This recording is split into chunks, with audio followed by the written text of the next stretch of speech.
Back to news. Telangana ప్రజాభవన్లో ఇవాళ Congress party ఎమ్మెల్యేల సమావేశాన్ని నిర్వహించనున్నారు. ఈ సమావేశానికి సీఎం రేవంత్ రెడ్డి హాజరవుతారు. రేపు అసెంబ్లీలో విడుదల చేసే నీటిపారుదల శాఖకు సంబంధించిన శ్వేతపత్రంపై చర్చించనున్నట్లు తెలుస్తోంది. అసెంబ్లీలో బీఆర్ఎస్ పార్టీకి గట్టి కౌంటర్ ఇచ్చే విధంగా సమావేశంలో చర్చలు జరగనున్నట్లు వార్తలు వినిపిస్తున్నాయి.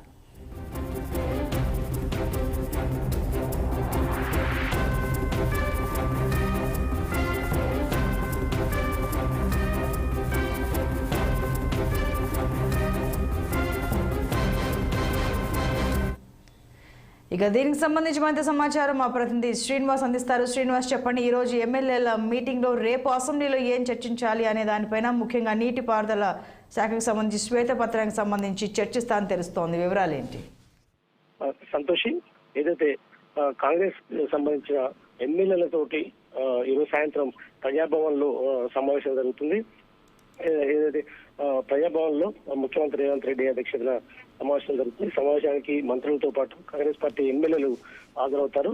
ప్రధానంగా ఏదైతే రేపు అసెంబ్లీలో ఇరిగేషన్ శాఖపై పెట్టబోనున్న శ్వేతపత్రం పై, అదేవిధంగా ఏదైతే కాంగ్రెస్ ఇప్పటికే కాంగ్రెస్ ప్రభుత్వం ఏదైతే ఓటర్ అకౌంట్ బడ్జెట్ నిన్న అసెంబ్లీలో ప్రవేశపెట్టిన నేపథ్యంలో బీఆర్ఎస్ పార్టీ ఎమ్మెల్యేలు ఏదైతే ఈ ఓపెన్ అకౌంట్ బడ్జెట్ పై చేస్తున్న ఆరోపణలు కావచ్చు, అదేవిధంగా ఇరిగేషన్ శాఖపై సంబంధించిన అంశాలపై కావచ్చు ప్రధానంగా చర్చించనున్నారు.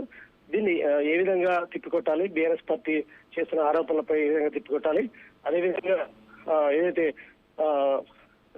రేపు మేడిగడ్డ ప్రాజెక్టు ఏదైతే మంత్రుల బృందం వెళ్తుంది, ఈ నేపథ్యంలో ఇక్కడ ఏ విధంగా చేయాలి, అంటే ఏ విధంగా చేయాలనే అంశంపై కూడా ప్రధానంగా చర్చించనున్నారు. మొత్తంగా ఈరోజు సాయంత్రం అయితే ముఖ్యమంత్రి రేవంత్ రెడ్డి అధ్యక్షుడు అయితే ఈ కాంగ్రెస్ ఎల్పీ లెజిస్లేటివ్ పార్టీ ఎమ్మెల్యేలకు సంబంధించిన సమావేశం అయితే జరుగుతుందని చెప్పొచ్చు. Santosh. Right Srinivas, thank you.